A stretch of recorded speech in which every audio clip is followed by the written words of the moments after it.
अद्विक को blood cancer है। उसके माँ बाप उसके इलाज कराने में असमर्थ हैं। इन्हें आपकी एक छोटी सी मदद की जरूरत है। डिस्क्रिप्शन में दिए हुए लिंक पर जाएं और अद्विक की उम्मीद बने।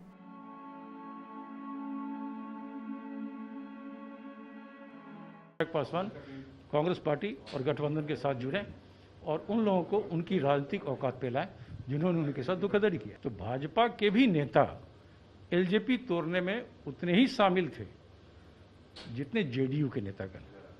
तो जेडीयू ने राजनीतिक बदला लिया और बीजेपी ने एलजेपी को तोड़ के एक दलित पॉलिटिक्स को कमजोर करने की कोशिश की है। जेडीयू में चला गया, वो मंत्री बना हुआ अशोक चौधरी, ये उनके यहाँ से स्प्रेड कराया जाता है।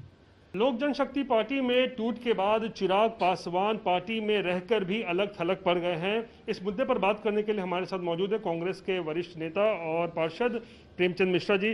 प्रेमचंद जी, कल आपने देखा किस तरीके से चिराग पासवान एक तरीके से अलग थलग पड़ गए हैं। पांचों सांसद एक तरफ हो गए, पशुपति पारस ने एक तरीके से पार्टी की कमान संभाल ली है।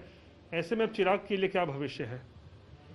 देखिए, उनका क्या भविष्य है ये तो समय बताएगा, लेकिन बीजेपी और जेडीयू दोनों ने मिलकर चिराग पासवान और एलजेपी को तोड़ने और उनके साथ धोखाधड़ी करने का काम किया है।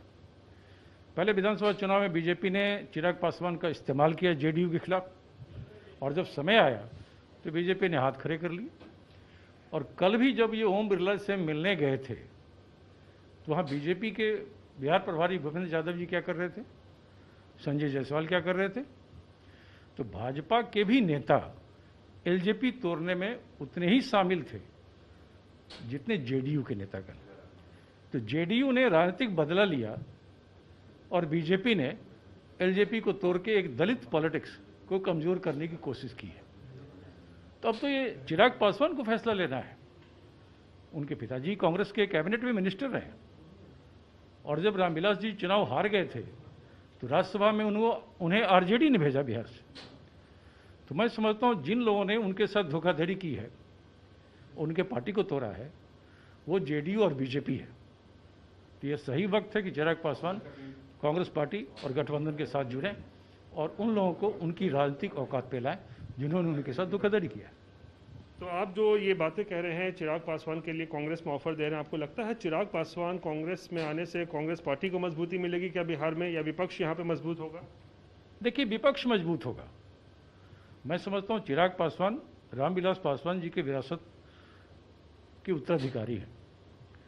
भले ही उनके एमपी उनसे टूट के चले गए, लेकिन जिन लोगों ने ये साजिश उनके खिलाफ, उनके पार्टी के खिलाफ किया है, ये वक्त का तकाजा है। उन्हें कांग्रेस आरजेडी से हाथ मिलाना चाहिए। खबरें ये भी आ रही है कि कांग्रेस के अंदर भी बहुत जल्द फूट हो सकती है। बहुत सारे विधायक जो हैं वो जेडीयू में शामिल हो सकते हैं। ये जेडीयू के द्वारा एक परसेप्शन क्रिएट कराने की कोशिश है, क्योंकि उनके कई सहयोगी उनसे अलग हटने जा रहे हैं, ये सरकार गिरने जा रही है। तो परसेप्शन बनाया जा रहा है कि अगर मांझी जी चले गए, साहनी जी चले गए, तभी हमारी सरकार चलेगी, तो हम कुछ दूसरे पार्टी को तोड़ रहे हैं। आखिर कांग्रेस के विधायक क्यों टूटेंगे? हम तो बीजेपी जेडीयू को हरा क्या है? हमारे सभी विधायक इंटैक्ट हैं और हम इस सरकार को इसी विधानसभा में सत्ता से बाहर करके अपनी गठबंधन की सरकार बनाएंगे। और यही बेचैनी है जो जेडीयू की तरफ से इस तरह का झूठ मूठ का प्रचार फैलाया जाता है। आज से नहीं, बहुत दिनों से, विधानसभा चुनाव के समय से ही।